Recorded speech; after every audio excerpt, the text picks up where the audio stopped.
What up, niggas? Niggas and niggas. What up, niggas and niggas? I was raised in the church. I'm trying to set my phone up straight so it don't slip. Can y'all hear me? Can y'all hear me? Alright, got my billionaire hemp wraps. Pink lemonade. What's up, y'all? Say what's up in the chat room. What's up, Frank Green? What's up, Galen Ford? What up, y'all? What's up, Nikki the God? Loud and clear. That's what's up, Jordan. Yeah, I'm just getting my supplies ready. I'll roll this midnight blunt. Wait, hold on. It's my weed bag. Where's my card? Here we go. You see, I don't turn the light on for y'all to see me, but I will turn the light on to find my weed. What's up, Quan? Everybody up in here. Man. PJ 1989. Nah, my snack bag is between your mama's thighs, boy.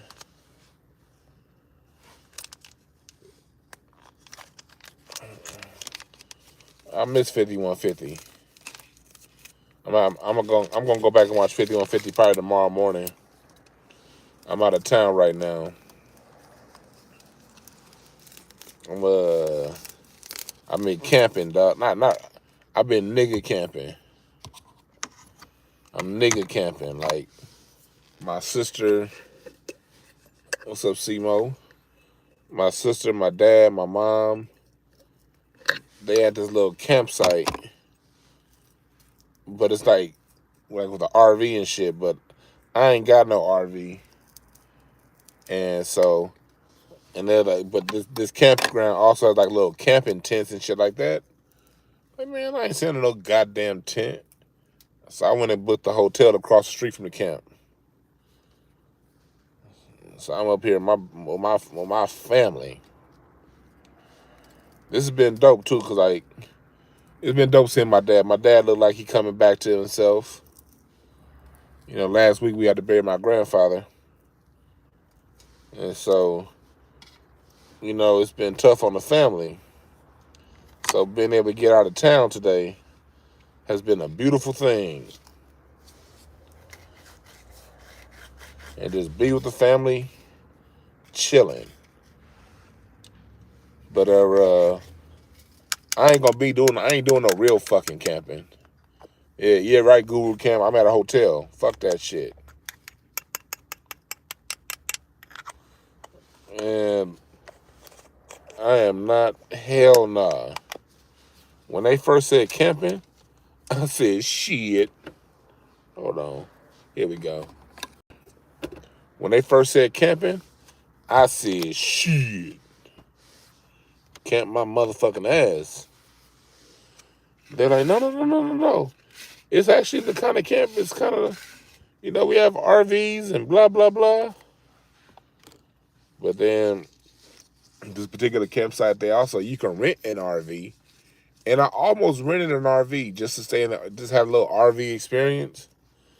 I almost rented one, but they were actually sold out. If they weren't sold out, like the campground has like RVs like on the property you can like rent out while you're here. So I was gonna do that, but they were sold out. And then they were like, we have these this is what these niggas said. They have modified tents. Like tents. They're like, yeah, we have tents. You stay in. No, these tents, you know, they're air sealed and I'm like, nigga, no, motherfucker. I ain't about to go out of town and stay in no goddamn tent. Fuck I look like. So luckily, this place had a hotel right across the street.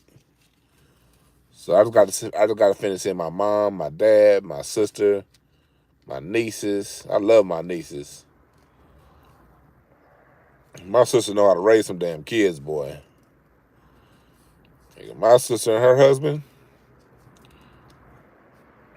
like I've never had to raise my voice to my nieces, never.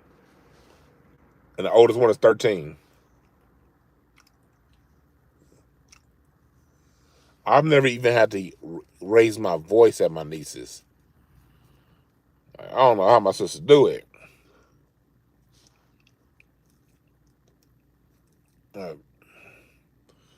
So seeing my sister do that with her bringing her family up here, I'm like, you know what? I am there. But what y'all talking about in the chat room? What's been going on? I appreciate that, Big Lee. See, look, I don't mind hunting. Look, if it's Frank Green, if it's hunting, I'll do okay. I'll do a hunting, okay, whatever. But this ain't hunting.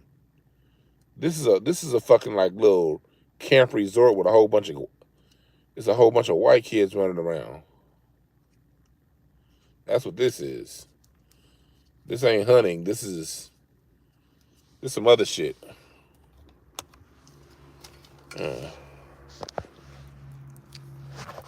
be rolling in perfect joints, yes. Y'all see this? Y'all see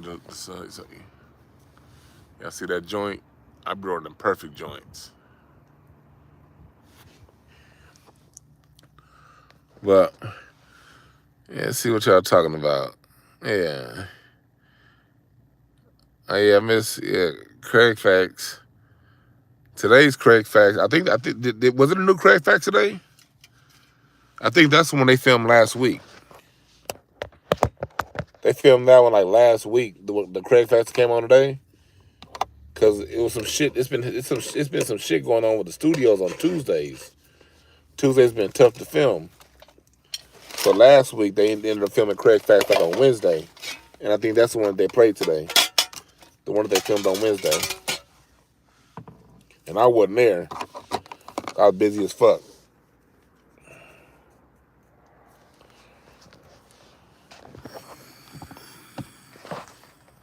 I wasn't there.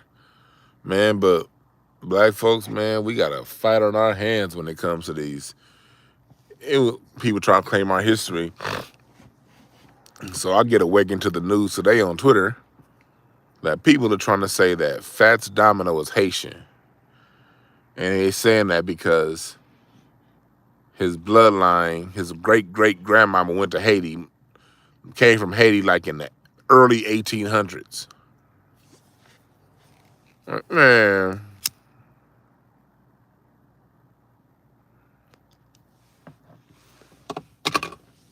The fuck you mean? The fuck? See, that's why, like, that goes into talking about, like, what we were talking about last night. They're saying that people are trying to say because his great-great-grandmother came from Haiti, why is it, okay, question, why isn't it that the Haitian, and there's nothing wrong with this, Haitians, they get the respect of being tied to the landmass that they currently occupy. And I'm not even mad at Haitians. They're doing exactly what they're supposed to be doing. Jamaicans, they are known by the landmass they currently occupy. No matter how they got there, by force or by choice, they're identified by the landmass that they currently occupy. But we got to be African. Because I was like, okay, y'all claiming Fats Domino's Haitian. Why ain't y'all, okay, what happened to him being African? See, when people want to say Fats Domino is black, when we claim his foundational black American roots, the first thing they say is, oh, you hear that? Africa. That's Africa. And there's nothing wrong with Africa. I ain't got no issue with Africa. But it's like they want to credit his greatness to Africa. But the minute someone from an island come on and say, hey, no, we're from this island, the greatness goes to that particular island. Do y'all see where the logic gets twisted right there? You're right, Seymour. Everybody want to be us until it's time to be us. Yeah, you from New Orleans.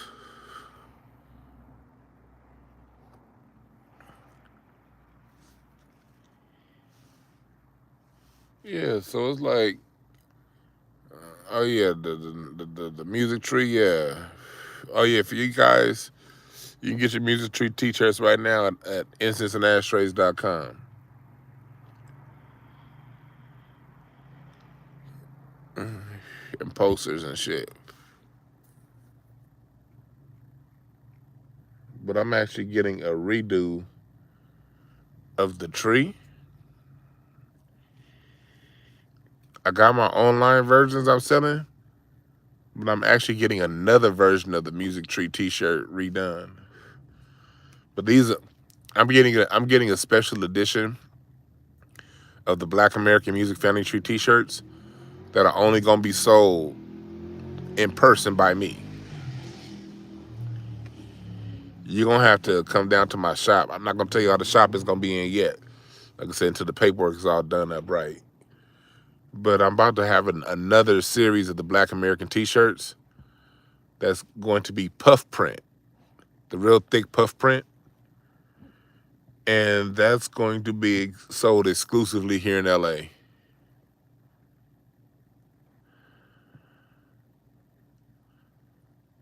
Yeah, so I just gotta say, man, I'm proud of us, man, as people. You know, we set it up for ourselves. We really are. Shouts out to Mason, Tennessee. Mason, Tennessee is proof of what I've always said. And Professor Black Truth says is, he's the first person I heard say it online. But when we fight, we win.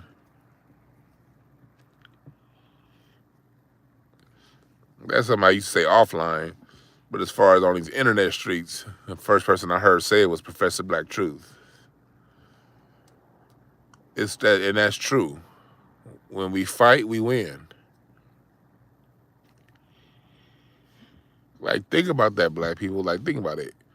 1619 is when the Anglo-Saxon European got here. We know the Vandal and Visigoth European, aka the Spanish. They got over here, what, 1505, something like that. 15. You know, you got the Frank, aka the French.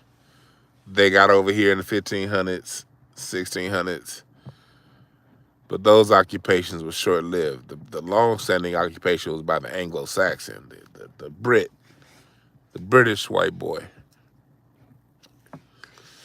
The British white boy got here in 1619, and it didn't clear out to his favor until the 1880s, really.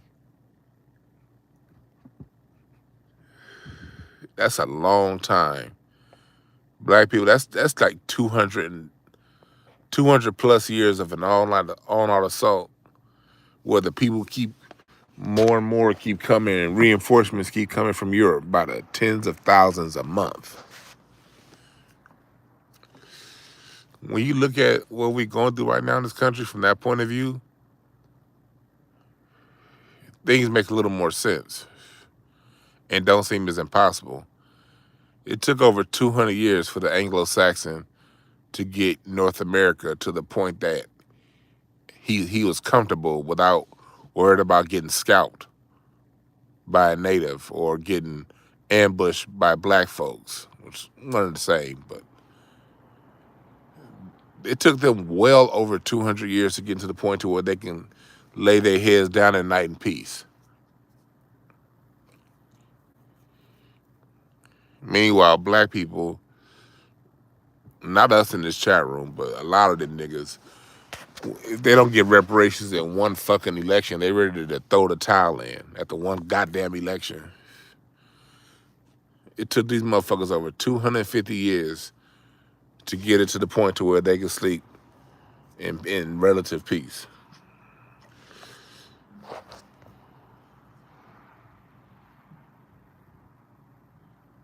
Yeah.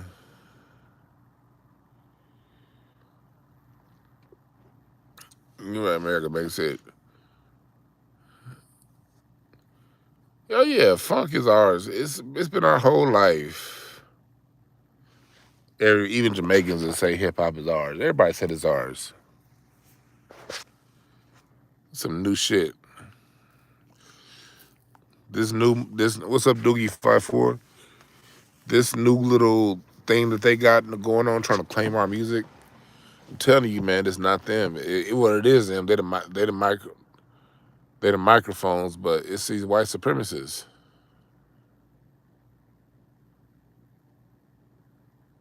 They're the ones that are putting these cats up to talking this nonsense. Right? I could see the white folks laying up in the room one day, like, yeah, we ain't got, man. What are we gonna do, man? These niggas ain't giving up hip hop. Hey, I got a bright idea. Let's say Jamaicans and the Caribbeans, they created it, right? That's a good idea, Jeff. Yeah. Then we'll say the Latinos made it too, right? And then they'll get to fighting each other, right? And they're just dumb enough to go along with it, right? Yeah, you're right. When Busta Rhymes talks about it, Busta Rhymes don't even look like he's talking naturally. When he was on 85 South Show, you know, I'm a musician, you know, and since I'm a musician, I've been doing this. I know where this stuff comes from. And because of the sound system culture and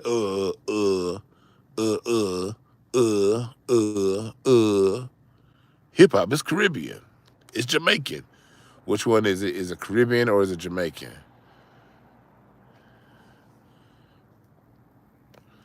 Which one is it, Buster? Is it Caribbean or Jamaican? Because if it's Jamaican, tell us the name of the Jamaican artist, the city they did it, the city in Jamaica they did it. If it's Caribbean, what is it? Trinidad? Is it Barbados? Does that include the Latin part of the Caribbean? Does that include Cuba? Or what is it?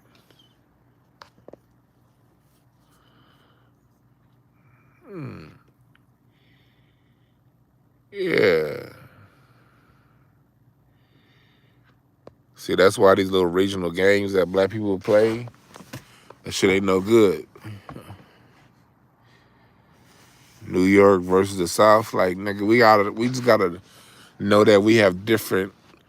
This is how dope our culture is. Our culture's so deep. It has nuances, not only down to the city, but down to which side of the city you live on, to which block. Like, I know LA niggas. You got your LA niggas, but niggas that live out in Pasadena, they act a little different than LA niggas. You know what I mean? Then you got a different vibe for the niggas that's like out in the Inland Empire, which is a different vibe than the niggas that's like from Palmdale, which is a different vibe than niggas who live amongst white folks, which is a different, you know, it's a goal, and that's just in one city. That's how culturally nuanced we are as a people, and we don't pay attention to that. What's up, last name first?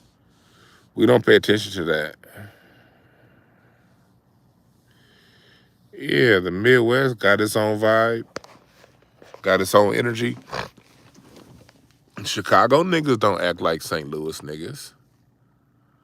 St. Louis niggas don't act like niggas from the Twin Cities. Twin City niggas don't act like Cincinnati niggas. Yeah, from Inglewood to Watts is different. Like, that's how culturally nuanced we are, and I don't think we give ourselves enough credit for that. You know what I mean? Cats that's from Cleveland act different than cats from Pittsburgh. And they ain't that far apart. Pittsburgh niggas act way different than Philly niggas. Philly niggas don't act nothing like Boston niggas. Different music. When I say act, different music. Cats cut their hair a little bit differently. Cats dress a little bit differently. You know what I mean? Like, hearing that, like them Detroit niggas, man. Like, especially them old Detroit niggas. You motherfuckers will wear some pink suits and purple gaiters. Like, oh my God, that's a Detroit nigga right there. If this purple suit wearing ass, nigga, you from Detroit, so why your suit look like Laker colors, nigga?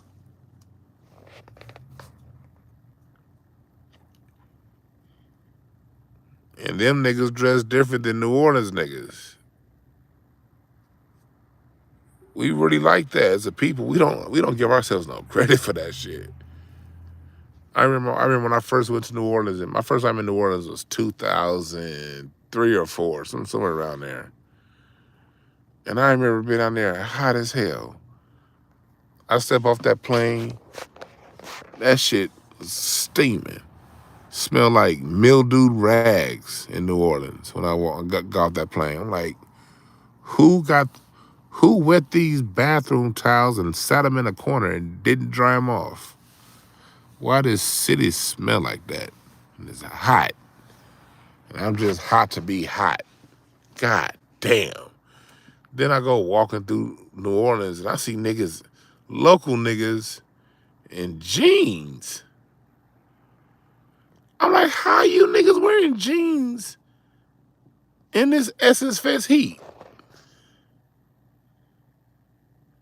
The fuck? What the man, I was hot. These niggas had a hair full of dreads and jeans. And this goddamn, it feels like it's 173 degrees outside. I mean, God, and I'm just looking like, what the fuck? Nigga, in LA, you ain't gonna see me. I'm in shorts from motherfucking May through November. You ain't gonna, only time you gonna see me in long pants is at a funeral or a wedding. Nigga. But it just goes to show you, New Orleans got its own style of music. Like me personally, anybody who plays a washboard or anybody who plays the accordion, I want to punch them in the fucking. I hate that. I hate the accordion. Yeah, I know you niggas look at me as some music guy or whatever. Fuck the accordion. I hate that goddamn instrument. I hate it. Get that Steve Urkel ass instrument out of here. If I never heard an accordion again, it would be too soon. But New Orleans niggas like that shit.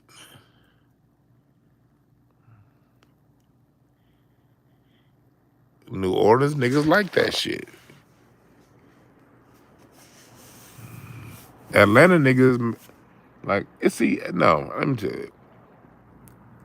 Atlanta, I gotta do a show pretty soon on the culture of Atlanta. I want to talk to some people from Atlanta, find out what's going on. It's different from the early 90s Atlanta that I knew about.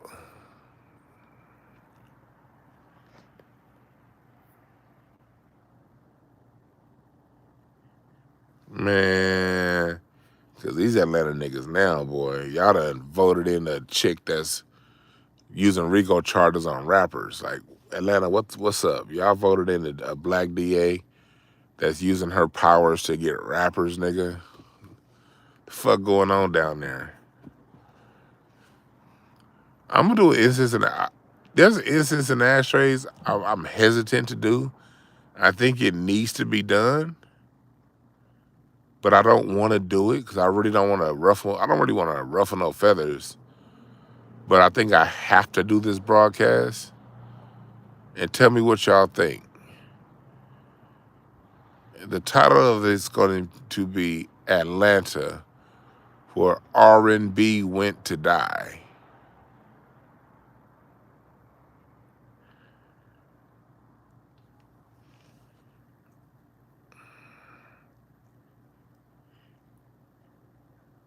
What y'all think about that?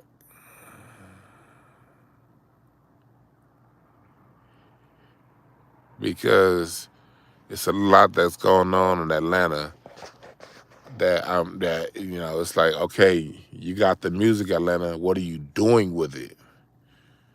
It's an old saying, I can give it to you, but what you gonna do with it?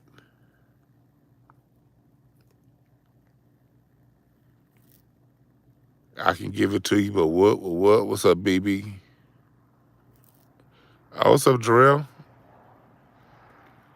Yes, sir. But what do y'all think about that? I think I'm gonna do a show pretty soon. Atlanta, where R&B went to die.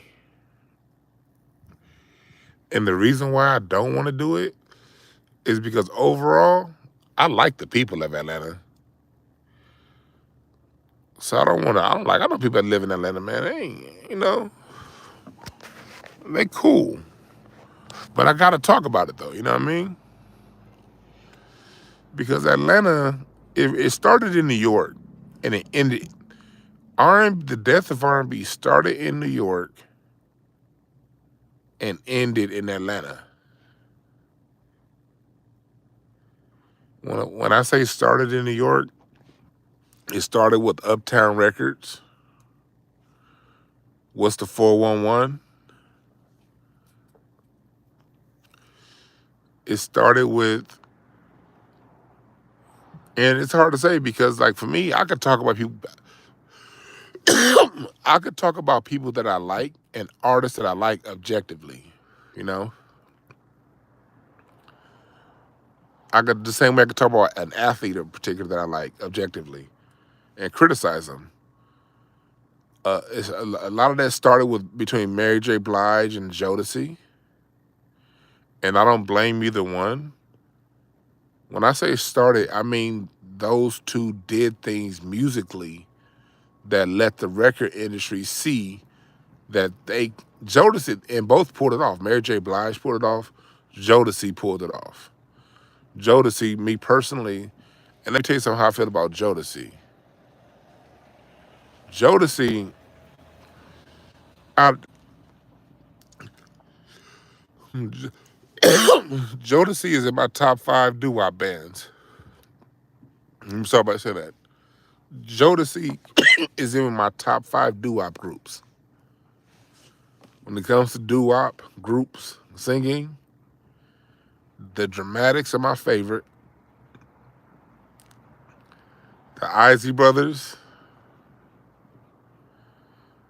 the Spinners, the Temptations, and Jodeci. Those are the doo-wop groups that I listen to the most. Well, I can't even put the Isley Brothers as a doo-wop group. Let me take the Isley Brothers out of that because the early Isleys is a doo-wop. I'm going to replace them with probably the Four Tops. I put Jodeci in there.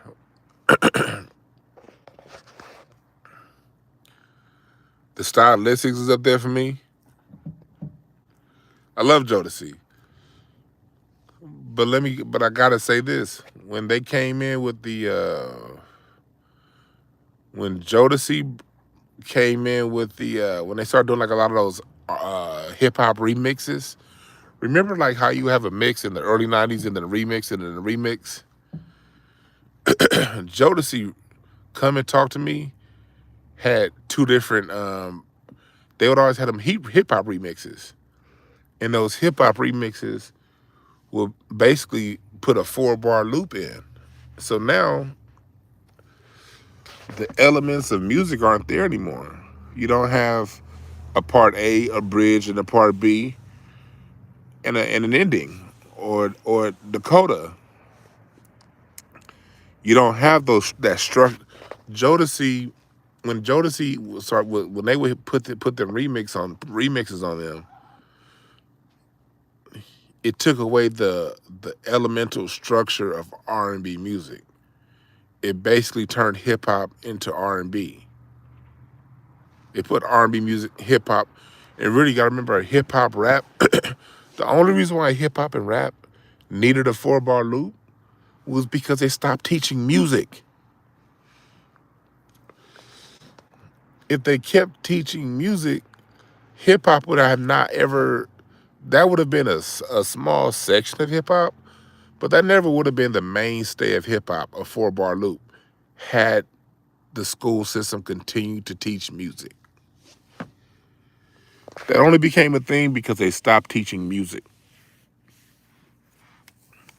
So on one hand, you don't have as many talented musicians out there, and on the other hand, you have a populace, you have a masses that's not musically aware, so they'll basically accept anything you give them.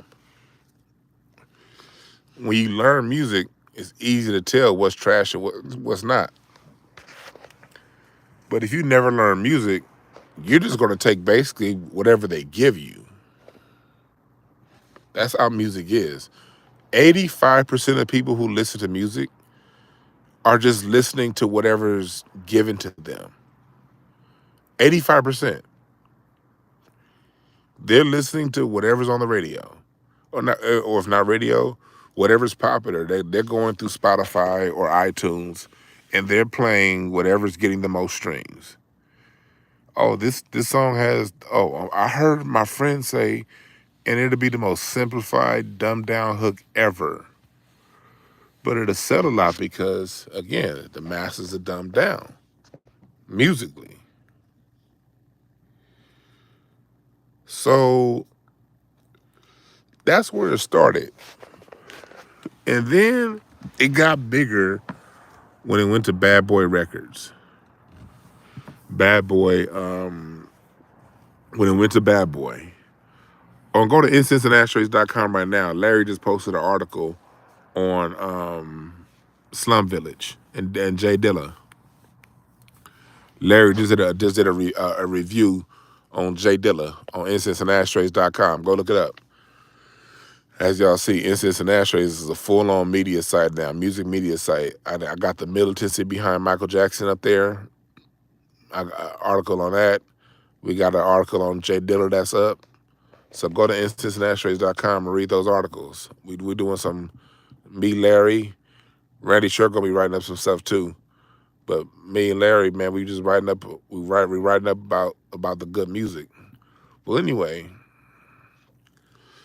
when you get to Bad Boy, you get this beautiful singer, one of the greatest voices to ever sing, but we'll never know it. Her name is Faith Evans. You basically do the same thing with her. Her whole career got fucked up. Her biggest song was Never Had a Love Like This Before. And y'all remember that beat? Well, the original beat to Never Had a Love Like This Before was by Chic. It's called the Chic Chair. And that part,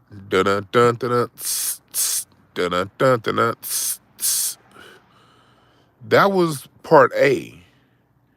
But that song also had a bridge. It had a full structure to it. They said, fuck the structure. Let's just play this begin. This is vamp. This dun dun dun dun. So when that came in, that solidified that R&B hip hop sound.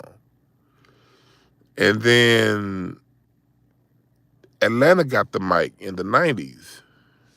And LaFace basically got Jermaine Dupri to mix a lot of that in their stuff. And no diss to Jermaine Dupri, he's a great artist. But when you started to get into when Atlanta took over, it started out well. Outkast, Tony Braxton. It started out great actually. But as you get into the late 90s and into the 2000s, now you're getting all of this R&B. And if you look on my music tree, I call it like they have basically R&B trap. Like when trap started to take off, Atlanta put that trap on R&B, and R&B has been trapped in a box ever since.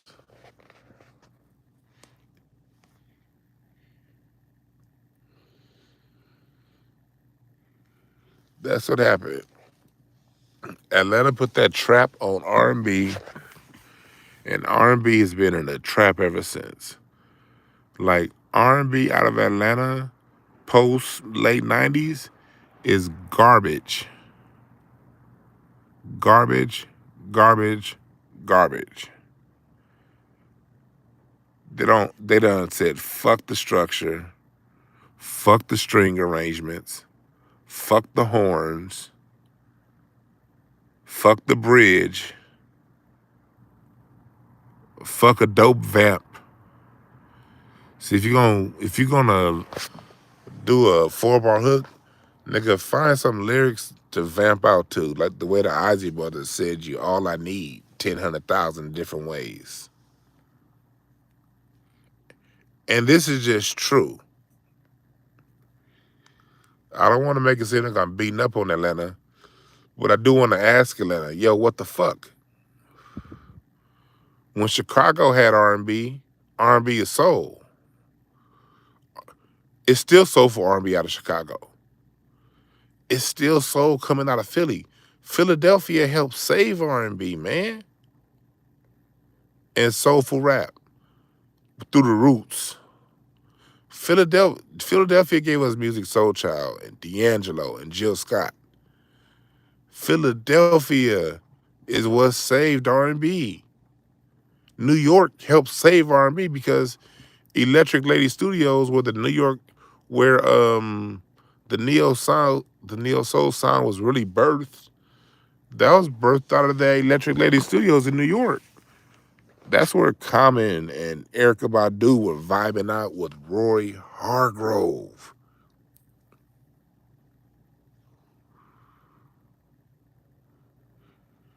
See, this is where I got to give New York credit.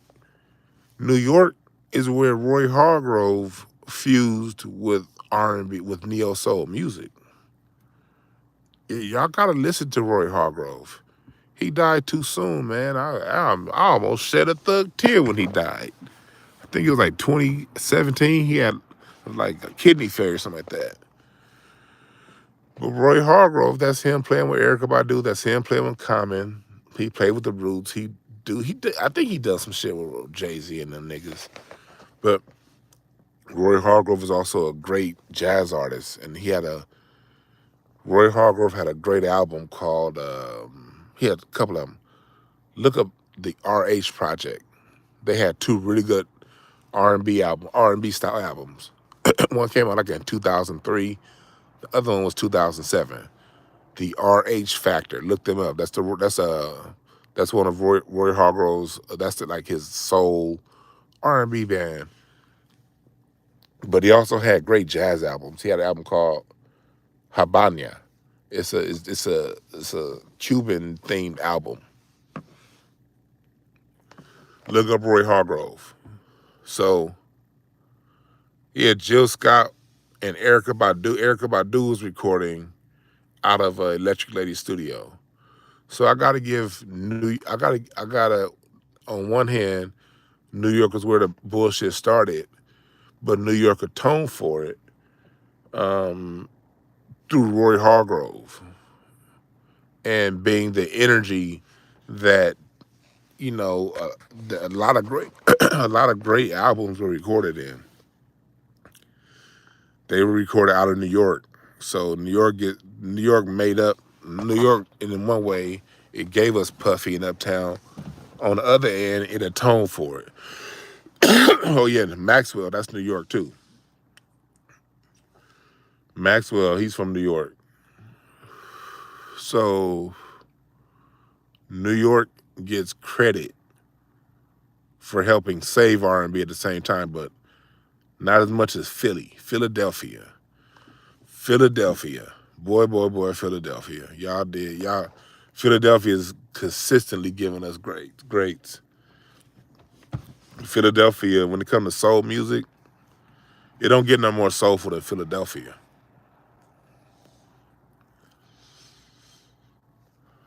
And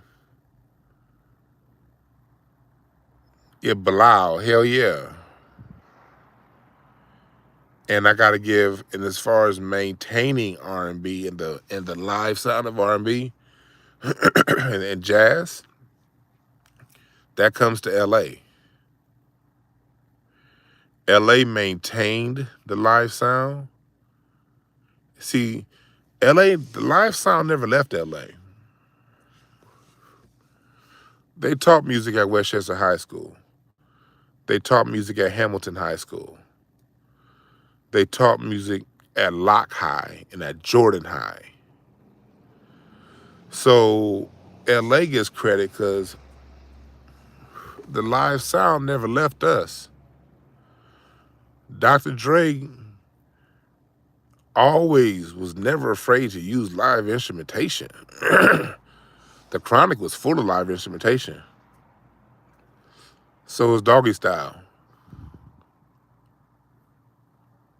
So was Machiavelli and everything Tupac did. Oakland, Digital Underground. But the live sound never left LA. And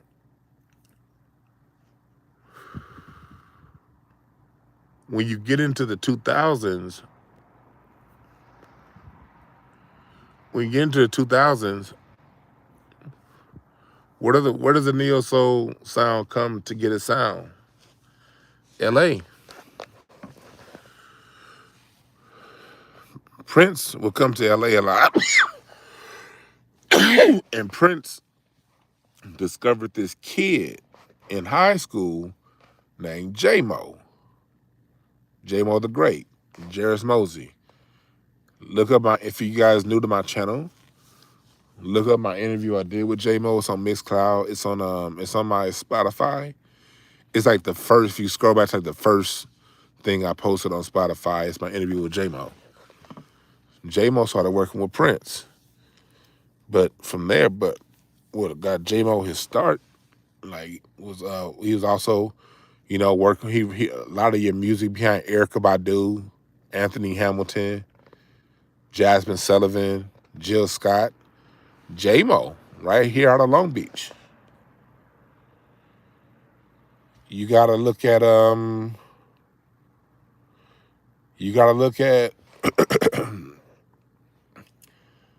who kept it alive? Kamasi, Snoop. Snoop, like, put a lot of your current jazz greats that are on now, Snoop put them on. Snoop put J-Mo on. Snoop put Kamasi on, Terrace Martin. All those cats went on tour with Snoop. And they would record with Snoop. Like, a lot of your musicians that are now the jazz greats, Snoop is the one. Patrice Rushen, she held it down for a while for LA.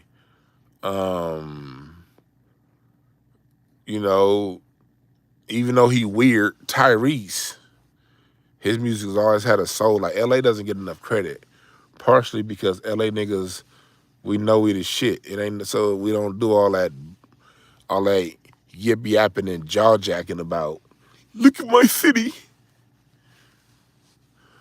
We always putting out dope shit. Yeah, I'm popping my collar to that, god damn it. We used to this shit, man. We've been doing this shit since birth of the cool, man. LA niggas been doing this shit since birth of the cool. Look that up. Thank you, Miles Davis, for seeding us with our sound. Yeah. So I say that being an LA nigga, because we preserving a live sound. Atlanta, where y'all at? Where y'all at? Y'all still producing this candy cane ass R&B, and this shit gotta stop, man. Like, y'all wasting away some talented artists. If y'all know this, I'll talk shit about I never blame the artist. I never 100% blame the producer. Sometimes, most of the time, it's on the producer, but oftentimes it's budget. If they're signed to a label, budget. R&B's expensive. R&B's very expensive to make, but it could be done. Like Atlanta, where are your symphonies? Where are your great jazz acts? There's some dope jazz coming out of New York. Some dope jazz coming out of Houston, out of Dallas. Still New Orleans. There's never not going to be any dope jazz coming out of New Orleans. Christian Scott, that motherfucker's amazing. He's out of New Orleans. Christian Scott is amazing. Look him up if you're looking for like current jazz artists to look up. Christian Scott, he's out of New Orleans. That motherfucker is amazing.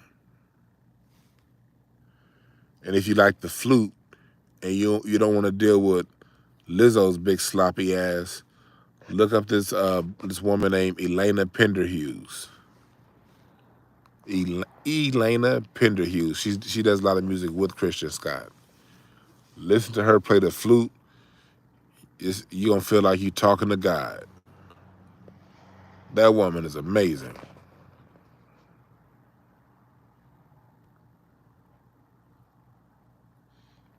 But I was saying all that shit to say, I went off into a deep tangent. But Atlanta, where y'all at? Where y'all at? Memphis still got live shit popping.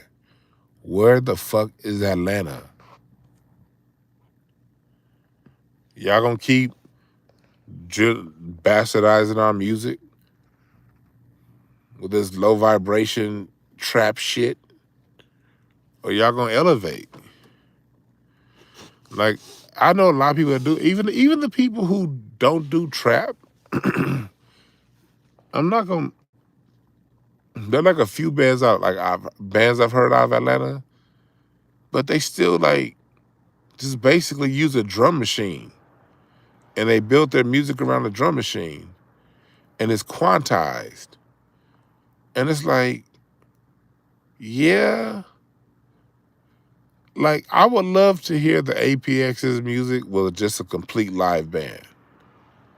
If the APX got rid of that fucking drum machine, or keep the drum machine and just take the quantize off and layer it with a live drummer and full live band, we'd have something probably.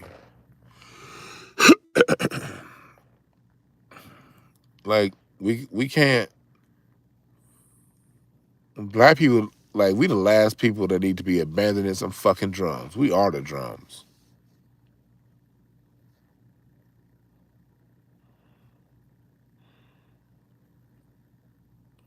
We are the drums. And when you go around using a drum machine, Now, can you use it off and on? Yeah. It's okay to use a drum machine as a change of pace. Sly and the Family Stone use a drum machine as a change of pace. Parliament Funkadelic use a drum machine. That song Chocolate City by Parliament Funkadelic, that's one of the early drum machines. But it was kind of a different kind of beat. It worked for that. You can use a drum machine like Dilla used a drum machine. It worked for the way he used it. But Erykah Badu uses a drum machine. It works the way she uses it with the flavoring. But when every song is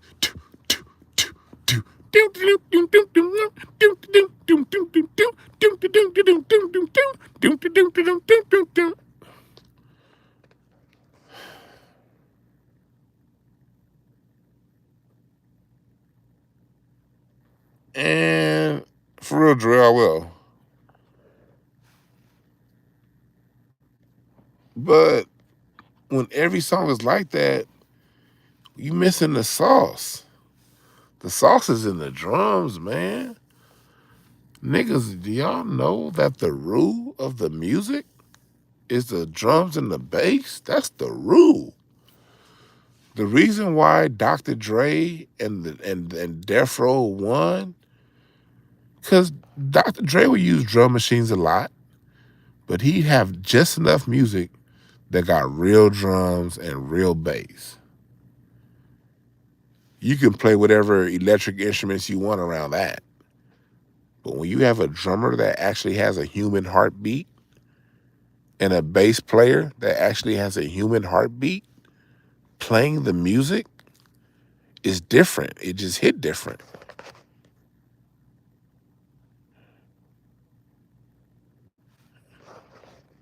It's like, what's your base for your barbecue sauce? Niggas in South Carolina use vinegar. I use tomatoes.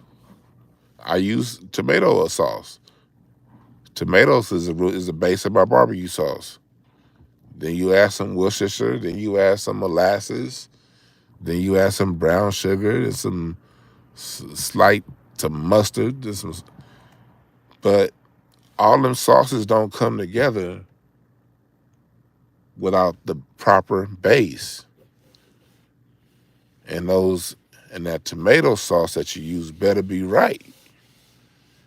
That's with anything creative. You gotta have that base right. And when the base is just this plastic thing that's just there to keep time, then, and it's like that for every song. That's how I feel like about Dame Funk. I would love to hear Dame Funk's music with a real fucking drummer. Dame Funk does some funky shit, but it ain't as funky as it can. It ain't. After a while, it just becomes monotonous. Where them drums?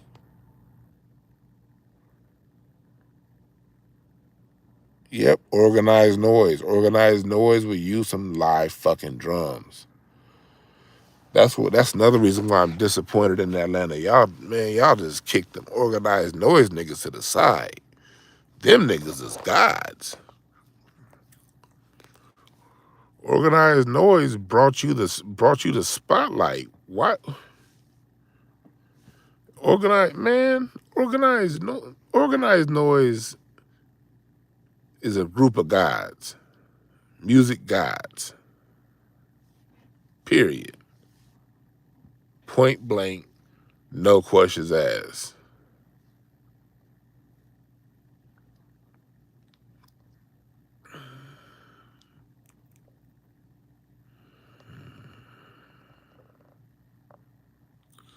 Oh, he says South Carolina is mustard based, North Carolina vinegar based. Okay, my bad. I'm dyslexic.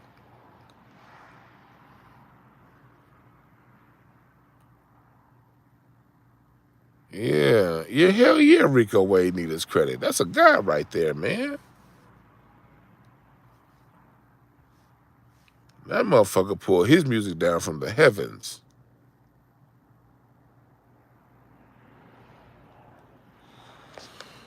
So when it comes to music, man, it's like black people, we gotta stick to the drums. The drums is our we earth. What do I always say? Four. Four is a number. Is there are four basic motions for there are four basic directions: north, south, east, west. There's four seasons in the year. There's four suites in a card deck. Fours, nigga.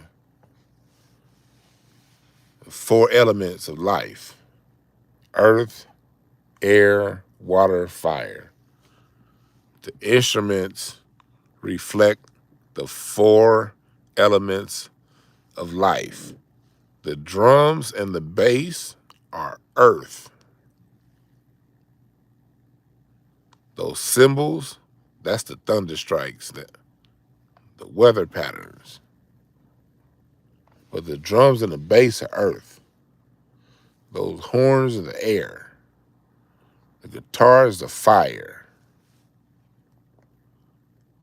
And the keys are the water. When you base your music on a synthetic bass all the time, what does that do for your overall structure of your house? You're not basing the foundation of your sound in bedrock. Quan, you're an architect. Tell me if I'm lying, because I know a little bit about what you do from the days I did loans, when I used to do hard money lending. When you're building when you're building a structure that's going to go up so high, like here in LA, it's a whole lot of hillsides and cliffs. If you're going to build into a hillside, you have to have caissons that dig down and attach to the bedrock. You have to have a certain level of solid earth in order to live on a hill. Or like here in LA, the reason why those buildings are so tall and downtown, they chose downtown because just under downtown LA is complete bedrock. Foundation is the most important thing to any structure. They built that beautiful building in San Francisco, damn near $1 billion structure, and the shit's fucking leaning. Look it up. That high-rise building in San Francisco that's leaning. They don't know what to do with that building. They need to knock the shit down. But somebody misjudged the foundation, and it don't matter how beautiful that building is, it's not solid.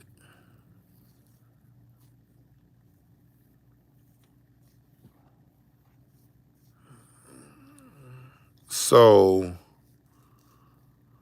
when dealing with the four elements, you want your base to be natural and solid and tight. That's why I like whenever I do play the drums with the band, sometimes we'll just have rehearsals, me and the bass, the drummer and bass. Or if there is a band practice, just say band practice. Like when I used to play heavy at church, if band practice started at 7, oftentimes, especially if it's a new song that was really tough, I would just rehearse me and the bass for an hour, 6 to 7, just drums and bass. Because if drums and bass aren't in sync, nothing the rest of that band or that choir does is going to mean anything. It's not going to go anywhere. And the singer, if we're not tight, the singers won't have confidence. And if they're not singing with confidence, it's going to suck. So when it comes to those breaks are heavily rehearsed. That's why I detest people minimizing hip-hop to some fucking DJ playing a break beat. Do you know how, as a musician, do you know how hard it is to lock in pocket for a good break beat? Do you know how many fucking rehearsals, how many hours of work it takes to make that break beat sound clean every time you do it? Do you know how many hours of rehearsal that takes? If I have some funky break beats, that don't just happen. For that to happen tight, and I'm talking about without stems. And this is something that can help you Atlanta niggas. The new live sound, you don't even have to play all the way live anymore. You can use stems. And those stems are gonna play the music underneath your music. So if somebody misses a note or forgets a piece of a song, the stems are gonna keep it going. I come from the old school where we didn't have no fucking stems to play with. We had to know the whole goddamn song. There was no stem underneath the sound.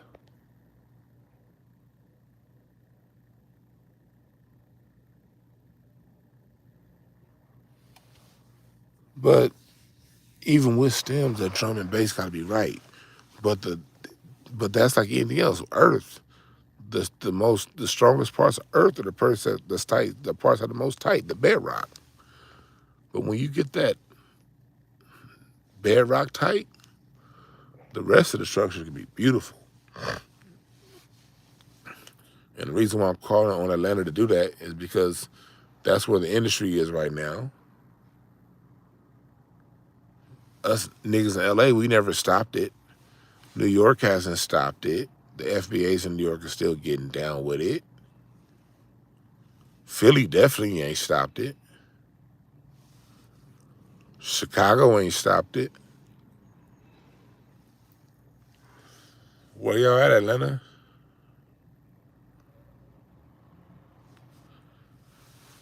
Because y'all could take it mainstream. Anderson .Paak is doing his best out of LA. He doing his best. Can y'all help him out?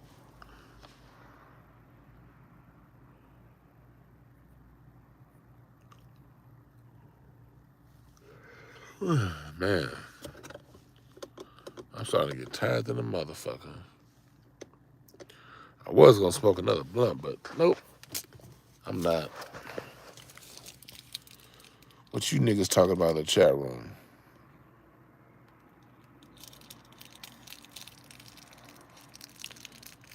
Hell yeah, funky ride.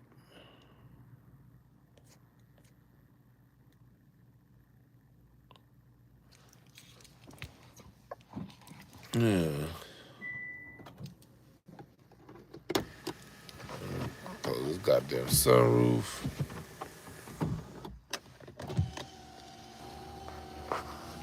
what y'all talking about in the chat room?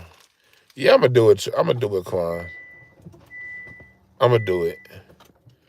I said I'd rather not, because sometimes Atlanta niggas can get real sensitive when you talk about their city.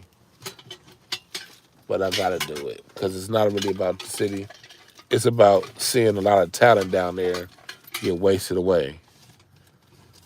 Y'all saw that versus with Mario and Omarion.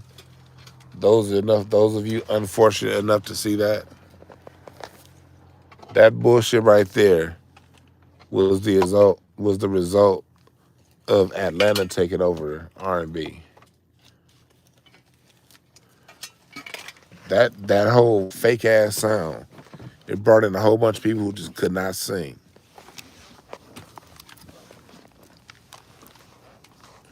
It brought in a whole bunch of motherfuckers that just couldn't sing.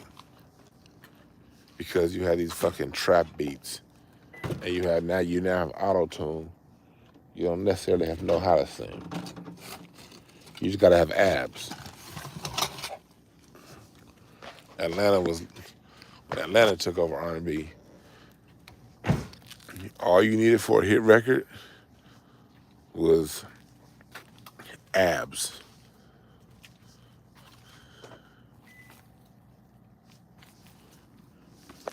If you had abs, you can be a fucking legend after Atlanta took over R&B. You don't have to sing. It's good if you dance. But first off and most off, you need abs. When that's counterintuitive, because the best R&B has always been by either ugly ass niggas or fat ass niggas. Luther Vandross, fat ass nigga. Eddie Levert, ugly ass nigga. Gerald Levert's son, fat ass nigga. Sly Stone, ugly ass nigga. James Brown, ugly ass nigga. Look, you ever see a picture of the Temptations? All them niggas from the Temptations is ugly as fuck. The Temptations is some ugly niggas. The fucking, you ever see a goddamn picture? Nigga, it's like Smokey Robinson was like the only pretty boy at Motown. Little light-skinned, green-eyed nigga. Marvin Gaye was a pretty boy too. You ever see Levi Stubbs from the Four Tops? Levi Stubbs wasn't no looker, but he could sing. You're sweet as a honeybee. Them niggas is ugly. Jordan, look at Parliament. Parliament Funkadelic is a bunch of ugly ass niggas. I love the P-Funk. But the P-Funk, them niggas is ugly. Bootsy Collins is an ugly nigga. Bootsy Collins looks like Dennis Rodman. And I love Bootsy. But let's just tell the truth. Bootsy look like Dennis Rodman. Bootsy is like baseball Rodman.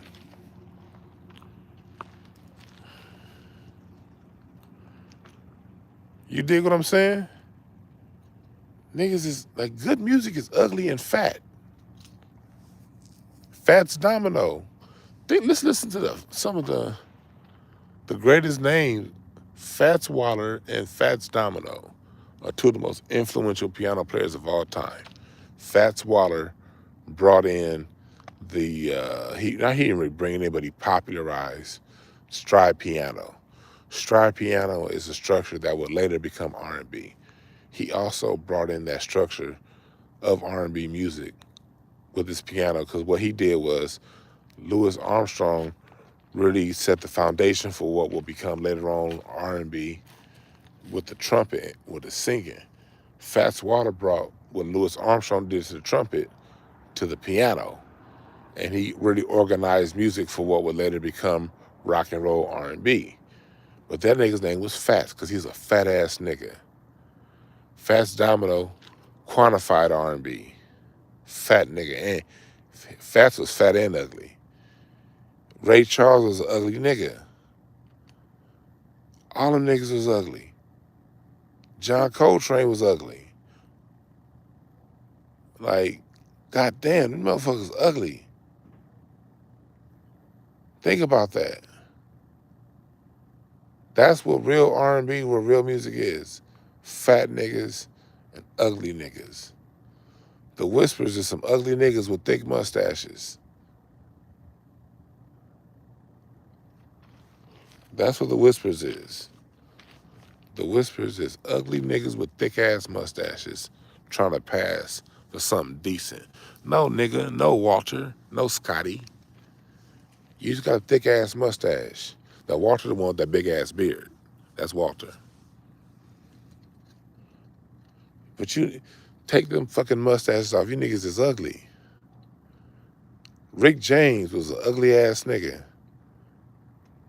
With them, I know it was Bantu braids, and I get it, Rick James, but Rick James's hair was horrible. Horrible. Holy blade, nigga. But it was great fucking music.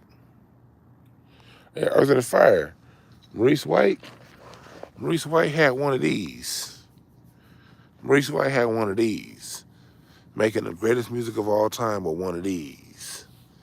This nigga was like, do you remember 21st night of September? Love was changing our mind, will you remember? This nigga, Maurice White was like, in a world called fantasy, doing life for you and me. Nigga, Verdine, his brother, that nigga still pumping around. Verdine looked like Dracula. Nigga, Ashford and Simpson. Well, Valerie Simpson was pretty, but Nick Ashford looked like Vampire in Brooklyn. Rest in peace, Nick Ashford.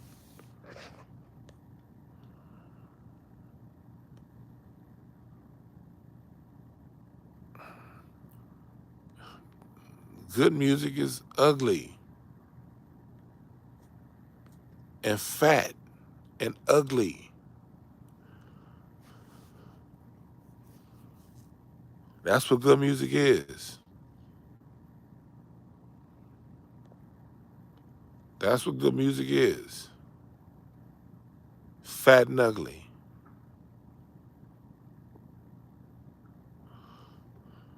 The DeBarge's booty hosers play with his kids, so that's a little different. I love them dudes, man. So nothing, no disrespect to them. That's just what happened. I saw, they said it on Unsung. I didn't know that story. They didn't say it themselves. So they had a lot of trauma. The DeBarges. But nothing. Good music is traumatic. A lot of great artists had traumatic upbringings. A lot of great artists had traumatic upbringings. Because they figured out how to use that trauma and turn it into music.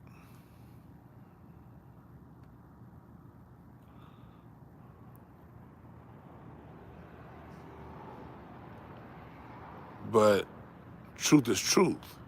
You dig? And when the music got to Atlanta, they said, we want the niggas that look like the women. Let's get that pretty nigga with abs. Oh, he can't sing? Oh, don't worry about that. We have auto-tune. Don't trip. Oh, he can dance though, right? All right, cool. Yeah, we'll make sure that nigga sell 1 million albums. Now, come over here and make this trap beat and go sing over that shit real quick. And if you miss the notes, don't worry about it. We got sound engineers that take care of that. Don't trip.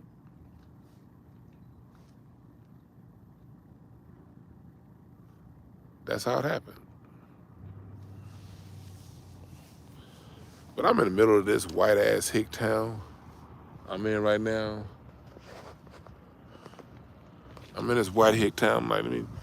I'm over here sitting out like, I see some white man over there putting gas in his camper. I'm over here acting like I ain't in the middle of the boondocks around all these white folks talking to you niggas.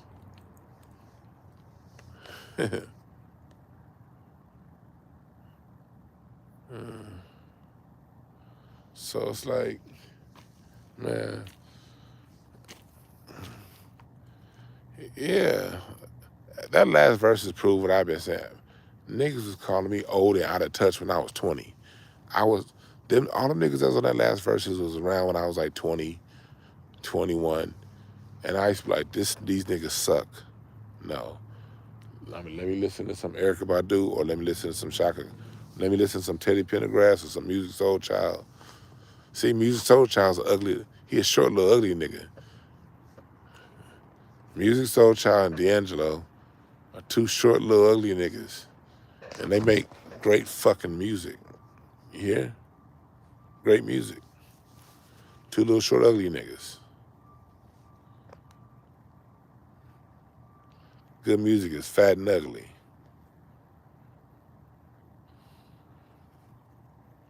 Yeah, Mario showed up.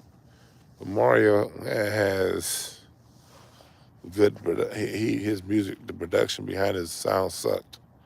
But he was good.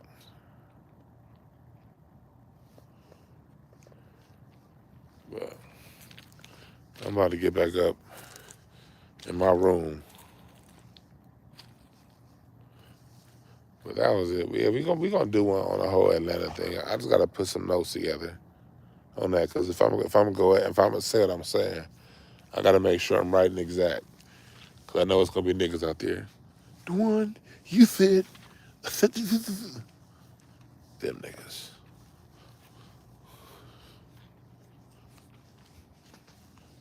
Yeah, I'm about to get back in my room, y'all. I'll holler at y'all.